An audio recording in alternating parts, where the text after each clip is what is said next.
Is Myles Garrett about to become the most dangerous weapon in Philadelphia?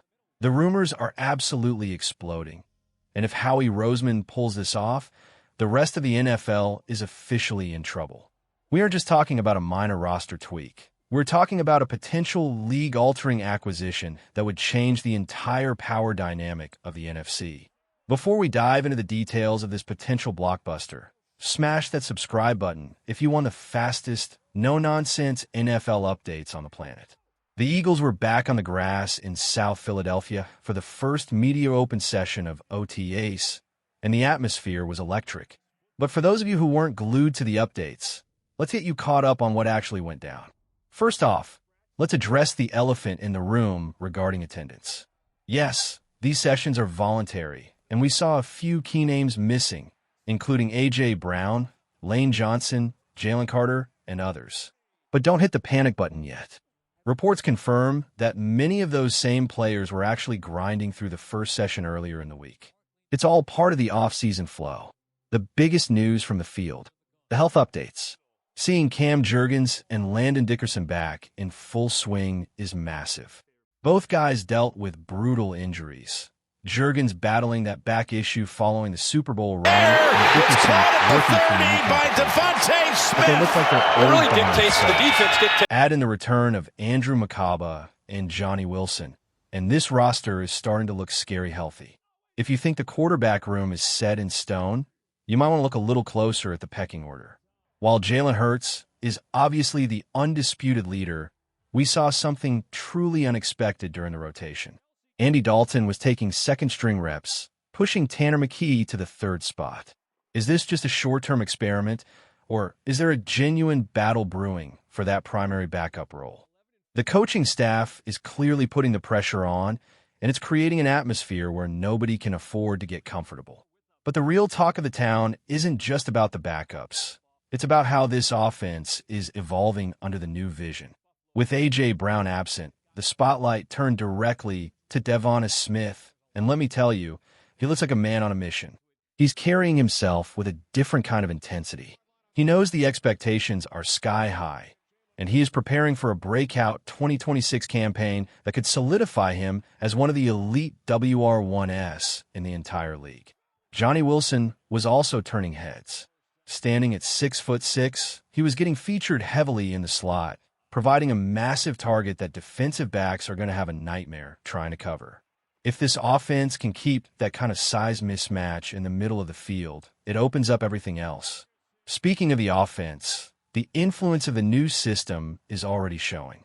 You are seeing purposeful motion. No more of that motion for the sake of motion nonsense we saw in previous years. Every movement has a point, meant to confuse the defense or create an easy read for the quarterback. It's smart, it's aggressive, and it's exactly what this team needs to stop being so predictable. But I have to ask you, who is the one player you think absolutely needs to step up for this offense to reach the Super Bowl this year? Drop a name in the comments. I want to see who you're betting on. Now, let's get to the topic that has the entire internet buzzing. The Philadelphia Eagles are once again being linked to Myles Garrett.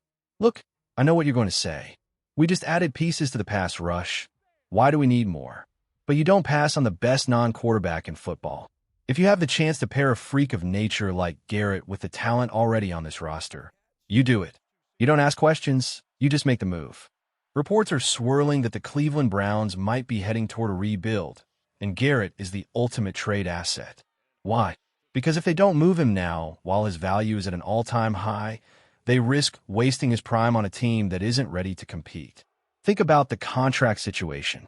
The Browns recently made a move that actually makes a trade easier to facilitate from a salary cap perspective.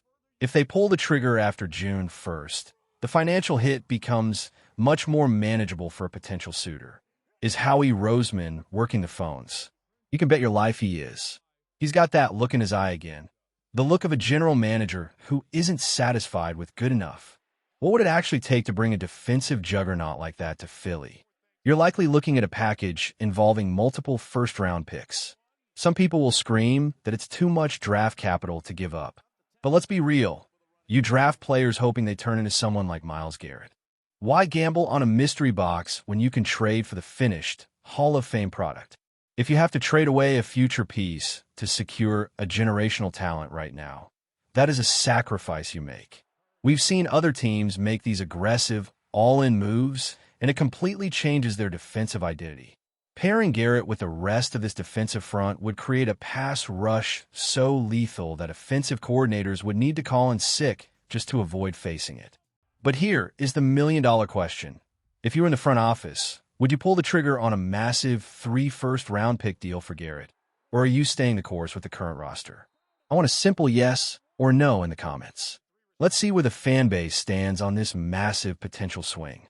We are watching a team that is clearly trying to install a new, more efficient identity. From the way the defensive line is being cross-trained to the way the offense is being simplified for efficiency, everything is being done with a championship window in mind.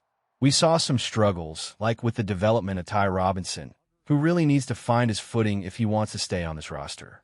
The competition is fierce, the standards are higher than ever, and the coaching staff is clearly not afraid to shuffle the deck if someone isn't pulling their weight. But stay tuned, because this is only the beginning. As we get closer to mandatory minicamp and the summer heat sets in, these storylines are only going to get hotter. We're going to be tracking every single movement, every depth chart change, and every potential trade rumor until the season kicks off. You do not want to miss a single second of the coverage because things are moving fast. If you're a real one, you know the drill. Stay locked and right here. Hit that notification bell.